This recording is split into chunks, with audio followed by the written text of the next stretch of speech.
인생을 비유하는 많은 표현들이 있습니다. 인생은 마라톤이다.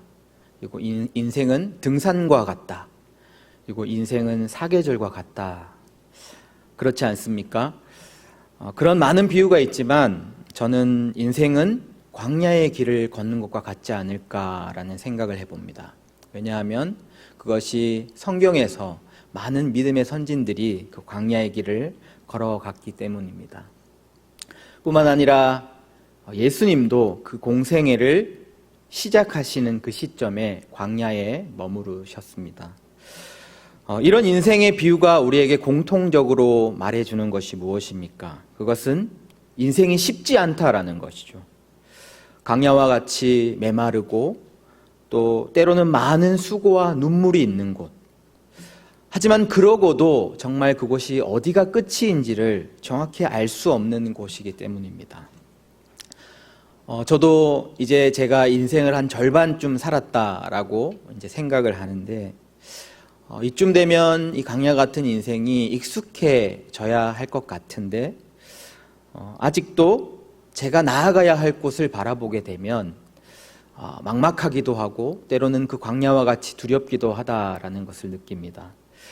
그러면서 제가 요즘 느끼는 것은 나에게 주신 이 길을 내가 끝까지 완주할 수 있을까? 내게 맡겨진 이 사명을 내가 잘 감당할 수 있을까라는 질문이 듭니다. 왜냐하면 제 앞에 앞서가신 많은 그 믿음의 선배들을 보면 저분들과 비교되지 않는 내가 그분들도 그렇게 힘들게 가셨던 그 광야의 길을 내가 잘 갈 수 있을까? 포기하지 않고 끝까지 완주할 수 있을까라는 생각이 듭니다. 담임 목사님이 부재하시는 동안 짧은 시간이었지만 여러 가지 생각을 했습니다. 참 이 목회라는 것이 만만하지 않은데 나 같은 연약하고 부족한 사람이 감당할 수 있을까라는 생각을 많이 했습니다. 그러면서 제가 들었던 질문은 믿음의 선진들은 어떻게 그 광야를 견디고 또 그 믿음의 길을 끝까지 감당했을까 하는 것이었습니다. 그런 저에게 최근에 한 통의 문자를 받았습니다. 한 목사님께서 보내신 메시지인데요. 사실 그렇게 친분이 있는 목사님은 아니십니다. 노예 일원 중에 한 분이 노예원들에게 보내는 인사의 메시지였습니다. 그런데도 저는 이 분의 메시지가 참 힘이 됐습니다. 제가 내용이 좋아서 한번 여러분들에게 읽어봐 드리겠습니다. 한 해의 절반이 훌쩍 지나고 새로운 절반이 오늘 시작이 됩니다. 지난 6개월도 코로나의 지난 어려움 속에 정말 수고하셨습니다. 고군분투하며 달려오신 노고에 뜨거운 박수를 드립니다. 올해 남은 6개월도 더욱 힘내 달려가시기를 힘껏 응원합니다. 여전히 일하시는 주 하나님이 반드시 도와주실 줄 믿습니다. 더딜지라도 회복의 그 시간은 반드시 도래할 줄로 믿습니다. 회복하게 하시는 주님과 함께 7월을 힘차게 출발하십시오. 사실 특별할 수도 있지만 또 특별하지 않은 그런 인사의 메시지였습니다. 하지만 저는 이 메시지가 위로와 격려가 됐다라는 것이죠. 특별히 주님께서 도와주실 것입니다. 더딜지라도 주님께서 회복하게 하실 것입니다. 라는 이 말이 참으로 위로가 됐습니다. 저는 그것이 주님께서 이렇게 우리에게 주시는 위로가 아닌가라는 생각을 했습니다. 사실은 이 문자뿐만 아니라 몇 주 동안 한 주에 한두 통씩 성도님들의 그런 격려의 메시지가 있었습니다. 수고 많으십니다. 고생 많으십니다. 힘내십시오. 은혜 받았습니다. 이분들의 그 인사를 통해서 주님께서 저를 위로하고 계신다, 격려하신다라는 생각을 했습니다. 그리고 이 위로와 격려가 내가 포기하지 않고 가게 되는 힘이 아닌가라는 생각했습니다. 그러면서 저는 우리가 이 광야를 무엇으로 지나갈 수 있을까? 그 질문에 저는 우리에게 이 광야의 위로가 필요하다라는 것이죠. 특별히 주님이 주시는 위로가 우리를 다시 일어나게 하고 또 그 길을 포기하지 않고 끝까지 가게 하신다라는 생각을 했습니다. 우리는 무엇으로 그 광야의 길을 멈추지 않고 오늘도 계속 나아갈 수 있겠습니까? 우리에게 지금 무엇이 필요한 것입니까? 이 질문의 분명한 답은 우리를 그 광야에서 다시 일어나게 하고 또 그 길을 걷게 하는 것은 바로 하늘로부터 오는 위로, 예수님이 주시는 위로의 그 말씀이신 줄로 믿습니다. 시편의 기자도 그 광야 같은 고난의 인생길을 이렇게 고백했습니다. 내 영혼아 어찌하여 낙심하며 어찌하여 내 속에 불안해하는가. 삶의 그 걸음마다 낙심이 찾아옵니다. 삶의 무게로 인해 그뿐 아니라 우리를 넘어지게 하는 시시틈틈 우리를 넘어뜨리려고 하는 그 대적들이 우리를 정죄하고 낙심케 합니다. 하지만 시편 기자는 이어서 이렇게 고백하고 있습니다. 너는 하나님께 소망을 두라. 그가 나타나 도우심으로 말미암아 내가 여전히 찬송하리로다. 아멘이십니까? 하나님께 소망을 두라. 그 소망이 무엇입니까? 바로 예수 그리스도이십니다. 우리의 인생, 그 인생에 가장 필요한 것이 무엇이겠습니까? 저는 한치의 의심도 없이 저는 확실합니다. 바로 모든 사람들에게 필요한 것은 바로 소망이 되시는 예수 그리스도가 우리에게 필요하다라는 것이죠. 예수 그리스도만이 우리의 삶의 진정한 소망이시고 또 이유가 되신다라는 것입니다. 그 예수님께서 주시는 위로를 통해서만 우리는 이 광야의 길을 다시 일어나서 보이지 않는 그 약속의 땅을 향해 끝까지 나아갈 수 있다라는 것이죠. 오늘 우리에게 주시는 말씀에도 우리 주 예수 그리스도와 영원한 위로를 주시는 하나님께서 너희의 마음을 위로하시고 라고 했습니다. 그 종말의 때를 살아가던 데살로니가 교회 교인들에게, 그리고 그 광야의 길을 걸어야 했던 이스라엘 백성들에게, 또 이 광야를 지나가는 우리에게도 우리가 그 길을 끝까지 갈 수 있는 것은 바로 예수님과 하나님께서 주시는 영원한 위로, 그 위로가 우리가 오늘 이 길을 갈 수 있는 힘이 되는 것입니다. 오늘 이 예배를 통해 하나님께서 주신 그 하늘의 위로, 그 위로를 우리가 듣기 원합니다. 우리를 끝까지 사랑하신다는, 영원히 함께 하시겠다라는 그 영원한 위로를 통해 우리가 다시 회복되고 또 일어서서 주님의 길을 가시기를 축복합니다. 그렇다면 그 하나님께서 주시는 위로, 예수 그리스도 안에 우리에게 주시는 영원한 위로가 무엇이겠습니까? 그 위로는 바로 예수 그리스도 안에서 하나님이 우리의 아버지가 되신다라는 위로입니다. 오늘 본문 말씀에서도 우리를 사랑하시고 영원한 위로와 좋은 소망을 은혜로 주신 하나님 우리 아버지께서 너희 마음을 위로하시고 라고 했습니다. 무엇이 위로입니까? 하나님께서 우리의 아버지가 되신다라는 그것 자체가 우리가 이 광야의 길을 걸어가는 영원한 위로다라는 것입니다. 왜 하나님께서 우리의 아버지가 되실 수 있습니까? 요한복음 1장 12절에 영접하는 자, 곧 그 이름을 믿는 자들에게는 하나님의 자녀가 되는 권세를 주셨으니, 예수님을 주님으로 고백하며 그렇게 영접하는 자들에게 우리가 하나님의 자녀, 하나님이 우리의 아버지가 되신다라는 것입니다. 이것이 분명한 예수님 안에 우리에게 주신 약속이다라는 것이죠. 예수님께서 제자들에게 기도를 가르치실 때 이렇게 기도하라라고 분명히 말씀하셨습니다. 그러므로 너희는 이렇게 기도하라. 하늘에 계신 우리 아버지여. 바로 그분이 우리 아버지시다라는 것이죠. 그분이 누구이십니까? 제가 한번 질문을 드려보겠습니다. 그 아버지 되시는 하나님을 여러분은 잘 알고 계십니까? 여러분, 하나님을 이미 알고 계신다라고 할 수 있지만 우리가 하나님을 안다라고 하면 그것은 또한 틀릴 수 있습니다. 왜냐하면 하나님은 우리가 알기에는 너무나 크고 너무나 높으시고 측량할 수 없으신 분이시기 때문입니다. 영성신학자인 달라스 윌라드가 쓴 하나님의 모략이라는 책에 하나님에 대해서 이렇게 묘사한 그런 표현의 글이 있습니다. 한번 잘 들어보십시오. 하나님은 영원하고 독립적이며 자존하신 분, 절대적인 지배자, 모든 본질 중에도 가장 순결하고 가장 단순하고 가장 신령하신 분, 무한히 완전하시고 피조물이 필요 없는 영원히 스스로 충족하신 분, 광대함이 제한이 없고 존재 방식이 지식을 초월하며 그 본체를 묘사할 수 없는 분, 한마디로 지혜가 무한하여 실수하거나 속을 수 없는 분, 선함이 무한하여 영원히 의롭고 옳고 자비로운 행동밖에 취할 수 없는 분, 이분이 하나님이시다라고 표현하고 있습니다. 어쩌면 이것을 들으시면 이게 도대체 무슨 말인가라고 하실 수 있는데, 그렇게 들으시는 게 맞다라는 거죠.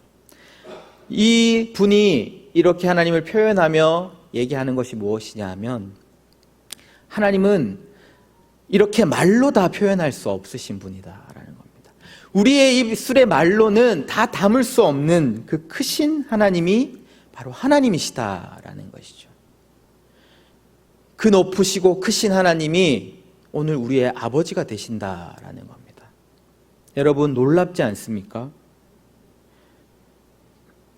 그런데 예수님, 그 안에서 변하지 않는 약속이 바로 예수님 안에 있을 때 하나님께서 나의 아버지가 되신다라는 것입니다.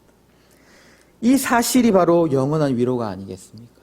그 크신 하나님, 창조의 주인 되신 하나님이 내 아버지시다라는 것이죠. 여러분, 그 아버지께서 우리에게 무엇을 하시는 분이십니까? 오늘 16절 말씀에서도 우리를 사랑하셔서 좋은 소망을 은혜로 주시는 분이라고 분명히 이야기하고 있습니다. 그 아버지는 우리를 사랑하시는 분이시다라는 것이죠. 어떻게 사랑하십니까? 아버지의 사랑으로 우리를 사랑하신다라는 거죠. 여러분, 아버지의 사랑이 어떤 것인지 아십니까? 하나님께서 우리에게 많은 사랑을 허락하셔서 그 하나님의 사랑을 깨달아 알도록 하셨습니다. 연인 간의 사랑도 있고 친구 간의 사랑도 있습니다. 하지만 저는 그 중에서도 가장 하나님의 사랑을 닮은 사랑은 바로 부모님의 사랑이다라고 생각합니다. 부모님께서 우리에게 가장 좋은 것을 주시려고 하고 아낌없이 주는 그 사랑, 그것이 바로 부모님의 사랑이 아닙니까? 하나님께서 아버지가 되셔서 우리를 사랑하신다라는 것은 그 큰 사랑이 우리에게 있다라는 것이죠. 하나님께서는 아버지로서 우리에게 아낌없이 우리에게 모든 것을 허락해 주시는 분이 바로 크신 하나님 아버지시다라는 겁니다. 제가 일전에 선교를 갔었다라는 말씀을 드렸습니다. 지금은 잘 다녀왔지만 그것을 준비할 때는 참 많은 어려움과 도전이 있었습니다. 하나하나 쉬운 것이 없었죠. 특히 선교를 가기로 결정하고 어려웠던 도전 중에 하나는 바로 재정을 세우는 일이었습니다. 매달 선교의 후원금이 필요했었는데 그때는 제가 목회자가 아닌 평신도였기 때문에 그 일들이 더 큰 도전이었겠죠. 제가 선교를 간다고 했을 때 아버지가 참 좋아하셨습니다. 왜냐하면 아버지께서는 제가 목회자의 길을 가기를 원하셨는데 제가 절대 목회자의 길은 가지 않겠다라고 선언을 했기 때문입니다. 그런 제가 아버지께 제가 선교를 가겠습니다라고 했을 때 아버지가 제일 좋아하셨습니다. 그리고 아버지께 그런 고민을 말씀드렸습니다. 선교를 가야 하는데 많은 재정이 필요할 것 같고 후원자가 필요할 것 같다. 그때 아버지가 하시는 말씀이 이거였습니다. 걱정하지 마라. 내가 빚을 내서라도 보내주겠다라고 하셨죠. 사실 작은 교회 목회를 하시는 저희 아버지가 물질적으로 능력이 없다라는 걸 제가 잘 알고 있었지만 그때 아버지께서 빚을 내서라도 내가 보내주겠다라고 하는 그 말이 저는 하나님께서 제게 하시는 위로의 말씀처럼 들렸습니다. 너의 하나님 아버지가 있는데 그것이 무슨 문제냐고, 걱정하지 말라고, 아버지가 책임지겠다라고 그렇게 말씀하시는 것으로 제가 들렸다라는 것이죠. 그렇게 하나님의 은혜로 잘 선교를 다녀왔습니다. 분명히 아버지께서 적극적으로 도와주시기도 했지만 정말 우리 하나님 아버지께서 제가 하나님께 삶을 드리겠다라고 했을 때 부족함 없이 그 시간들이 채워지는 은혜를 경험했습니다. 그때가 국제적인 금융 위기였지만 한치의 부족함 없이 하나님 아버지께서 저를 인도해 주셨다라는 것이죠. 우리를 사랑하시는 하나님의 사랑은 그런 사랑입니다.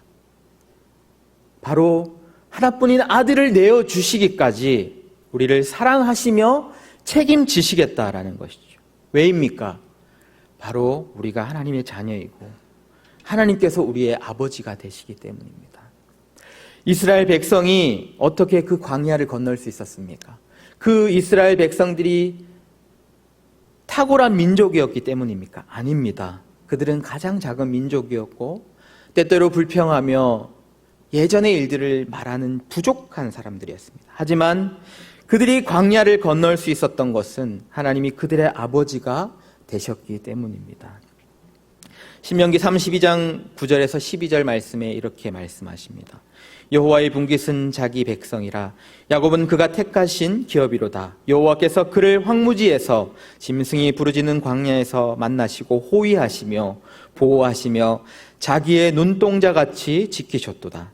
마치 독수리가 자기의 보금자리를 어지럽게 하며 자기의 새끼 위에 너풀거리며 그의 날개를 펴서 새끼를 받으며 그 날개 위에 그것을 엎는 것 같이 여호와께서 홀로 그를 인도하셨고 그와 함께 한 다른 신이 없었도다. 아멘. 하나님 아버지께서 그 광야 같은 그곳에서 날개 아래 그들을 품어주셨습니다. 아버지의 끊임없는 사랑이 그 광야에서 그들이 길을 가게 해주셨다라는 것이죠. 하나님의 그 위로하심은 광야가 없어진 것이 아닙니다. 바로 하나님이 그들의 아버지가 되셨다라는 것이 하나님 아버지 위로였다라는 것이죠. 하나님께서 그들의 아버지가 되시니 메마른 광야는 그곳에 있을지라도 그곳은 반석에서 물이 흘러나오고 또 아무것도 없는 메마른 광야가 하늘에서 고기가 내렸습니다. 그리고 그들은 가장 작은 족속이었지만 하나님이 그들의 아버지가 되셨을 때 많은 이방의 사람들은 그들을 두려워하게 되었습니다. 광야가 새로운 땅이 된 것이 아니라 하나님이 그들의 아버지가 되셨습니다. 아버지께서 그들을 끝까지 사랑하시며 책임지시며 그들에게 위로와 힘을 더하여 주셨습니다. 그 위로가 그들이 그 광야를 건널 수 있던 힘이었던 것이죠. 사랑하는 여러분, 제가 질문을 하나 해보겠습니다. 하나님 아버지께서 우리를 사랑하십니까? 여러분, 이 질문에 주저하지 마십시오. 이것은 분명한 답이 있는 질문입니다. 내가 확신하노니 사망이나 생명이나 천사들이나 권세자들이나 현재일이나 장래일이나 능력이나 높음이나 깊음이나 다른 어떤 피조물이라도 우리 주 그리스도 예수 안에 있는 하나님의 사랑에서 끊을 수 없느니라. 하나님의 사랑이 예수님 안에서 영원히 끊어질 수 없다라는 것이 바로 예수님을 통해서 주신 우리에게 약속이며 위로의 말씀인 것입니다. 우리가 오늘도 이 광야의 길을 끝까지 걸어갈 수 있는 것은 우리를 영원히 사랑하시는 그 아버지의 사랑이 있기 때문이다라는 것이요. 그 아버지의 사랑이 예수님 안에서 영원하다라는 것입니다. 이것이 바로 오늘 우리를 광야에서 다시 일어나게 하는 영원한 위로인 줄로 믿습니다. 사랑하는 여러분, 우리를 사랑하시는 아버지가 있습니다. 그분은 말로 다 표현할 수 없는 크신 하나님, 창조의 하나님, 그분이 오늘도 우리를 사랑으로 격려하시며 우리가 그 길을 계속 나아갈 수 있는 힘을 주신다라는 것이죠. 그러면 우리를 어떻게 위로해 주시냐라는 질문이 듭니다. 오늘 말씀에 예수님께서 또 하나님 아버지께서 우리를 영원한 위로로 위로해 주신다라고 하셨습니다. 그 예수님이 주시는 그 영원한 위로라는 게 무엇이겠습니까? 예수님께서 주셨던 약속이 있습니다. 요한복음 14장 16절에 이렇게 말씀하십니다. 내가 아버지께 구하겠으니 그가 또 다른 보혜사를 너희에게 주사 영원토록 너희와 함께 있게 하리니. 예수님께서 약속하셨습니다. 또 다른 보혜사를 주시겠다라고 하셨습니다. 예수님도 분명히 보혜사이시지만 또 다른 보혜사를 주셔서 우리와 영원히 함께 있게 하시겠다라는 것이 약속이다라는 것이죠. 또 다른 보혜사가 누구이십니까? 바로 성령 하나님이십니다. 성령이 우리와 이제 영원히 함께 하시겠다라는 것이 바로 우리에게 영원한 위로다라는 것이죠. 여러분, 성령님은 어떤 분이십니까? 오늘도 우리를 위해 한없는 탄식으로 우리를 위해 기도하십니다. 우리를 위해 중보하시고 우리에게 가르치시며 깨닫게 하시고 우리를 보호하십니다. 우리를 위로하시는 분, 이분이 바로 성령 하나님이시다라는 것이죠. 성령님의 그 이름 파라클레토스의 뜻이 바로 그런 뜻입니다.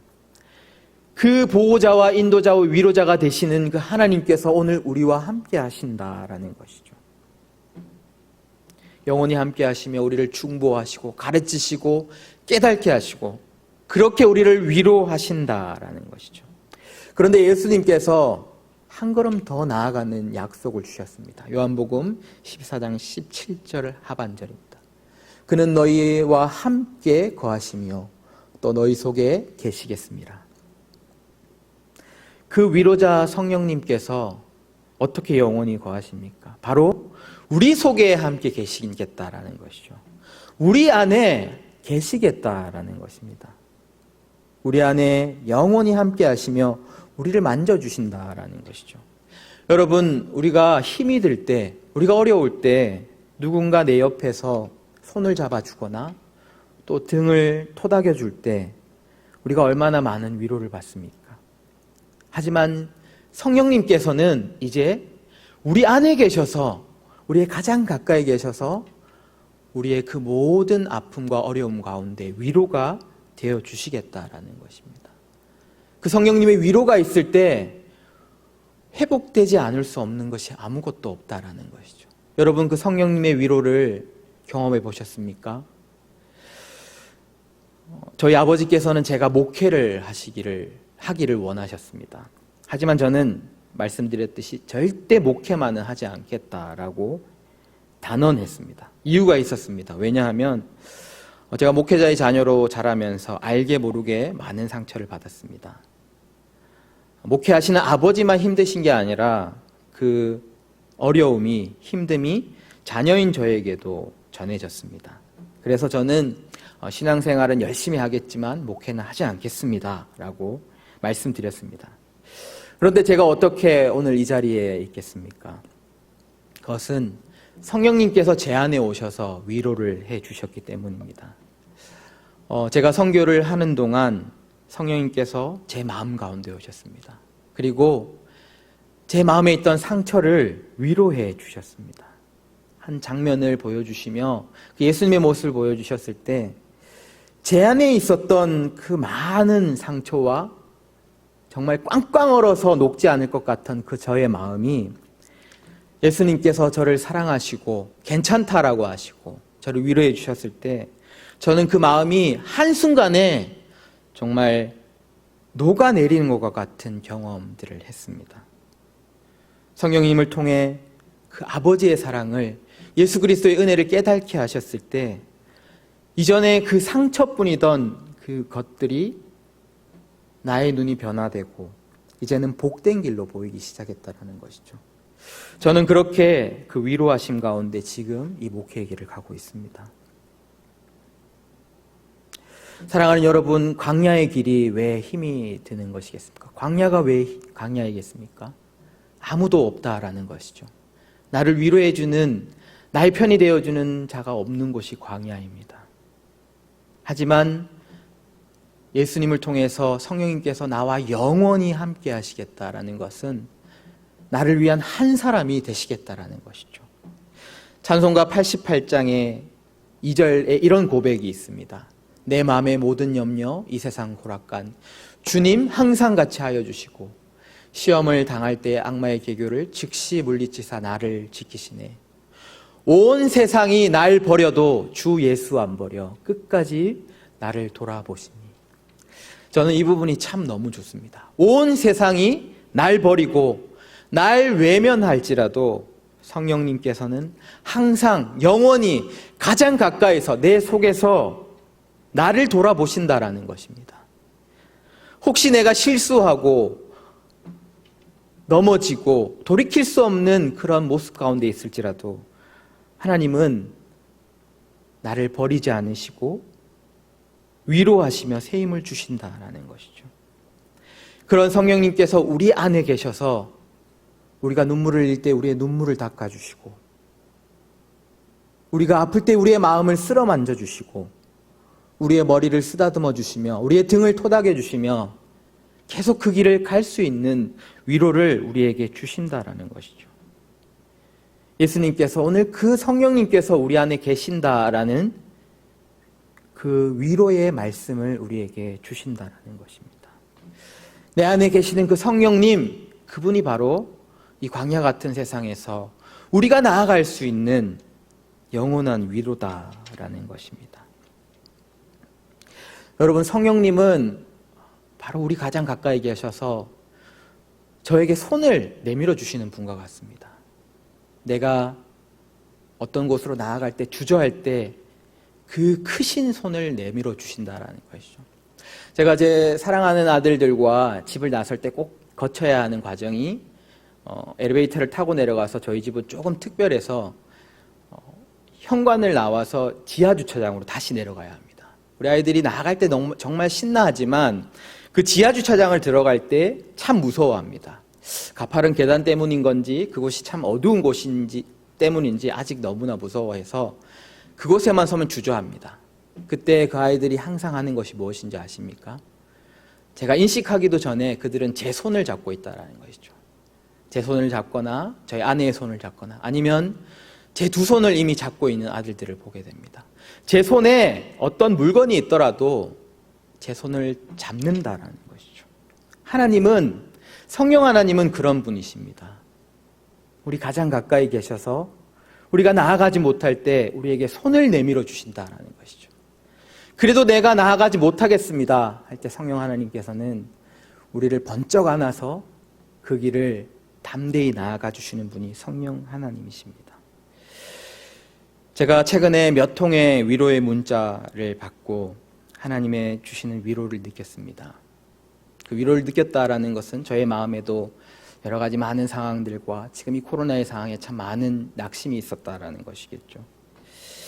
저는 성령님께서는 우리에게 그런 위로를 주시기를 원하신다라고 그런 마음을 주셨습니다. 제가 처음에 또 목회를 참 하기 어렵다라는 투정을 했습니다. 하지만 제가 목회가 어렵다라고 생각할 때 제가 혼잣말로 또는 저희 아내에게 항상 하는 질문이 있습니다. 여보, 세상에 쉬운 일이 없지? 우리 성도들의 삶은 더 힘들고 어렵겠지? 사랑하는 여러분들 얼마나 많은 수고의 길들을 가고 있으십니까? 세상 가운데서 짊어져야 할 짐도 참으로 무거울 텐데 또 하나님께서는 우리에게 우리를 부르시고 또 우리에게 맡겨주신 사명이라는 무겁지만 또 가벼운 짐을 우리가 짊어져 가야 하는 것이 바로 우리의 사명입니다. 그것이 축복이지만 때로는 힘겹고 버거울 때도 분명히 있습니다. 그리고 이렇게 때때로 알 수 없는 지금의 상황들이 우리를 낙심하게 하는 일들이 있습니다. 하지만 그럼에도 우리가 잊지 말아야 할 것은 바로 우리를 끝까지 사랑하시는 하나님 아버지가 계신다라는 것입니다. 그리고 우리 속에 계셔서 우리를 위로하시는 성령님이 우리와 영원히 함께 하신다라는 것입니다. 오늘 이 위로를 통해서 힘을 얻으시기를 바랍니다. 제가 말씀을 준비하면서 그 질문을 했습니다. 이 많은 믿음의 선진들이 어떻게 그 믿음을 끝까지 완주할 수 있었을까? 이 질문을 해보았을 때 다윗이 떠올랐습니다. 하나님의 부름을 받고 정말 그는 험한 광야를 걸어야 했습니다. 그를 죽이려고 했던 사울을 필해 정말 광야에서 도망자의 삶을 살았던 것이죠. 정말 그는 많은 순간 내 영혼아 내가 어찌하여 낙심하느냐, 어찌하여 내 속에 불안해하는가라는 질문을 던져야 했을 것입니다. 하지만 그는 어떻게 그 광야의 길을 끝까지 나아갔습니까? 어떻게 그 길을 견디고 승리하게 되었습니까? 시편 62편 1절과 2절 말씀입니다. 나의 영혼이 잠잠히 하나님만 바라며 나의 구원이 그에게서 나는도다. 오직 그만이 나의 반석이시오 나의 구원이시오 나의 요새이시니 내가 크게 흔들리지 아니하리로다. 그는 그 질문의 때마다, 낙심의 때마다 하나님을 바라보았습니다. 그 하나님을 바라볼 때 그 하늘의 위로가 그 다윗의 삶에 임해 주셨습니다. 하나님이 주시는 그 위로는 그의 광야가 없어진 것이 아니라 여전히 그에게 광야가 있었지만 그가 하나님을 바라봤을 때 그 광야에는 반석이 있었고 요새가 있었고 피난처가 생겨났던 것입니다. 하나님께서 우리에게 주시는 위로라는 것은 이런 것입니다. 우리의 상황이 변하는 것이 아니라 우리가 죄에서 돌이키듯이 우리의 시선이 하나님께로 돌이키는 것, 그것이 바로 하나님께서 주시는 약속의 위로라는 것입니다. 오늘 우리가 다시 하나님을 바라보기를 원합니다. 그리고 주님이 주시는 예수님을 통해 우리에게 변하지 않는 그 영원한 위로의 새 힘을 얻으시기를 바랍니다. 그래서 우리에게 허락해 주신 이 광야와 같은 이 약속의 길들을 끝까지 완주하며 하나님께 영광을 올려드리는 저와 여러분들이 되시기를 간절히 소원합니다. 함께 기도드리시겠습니다.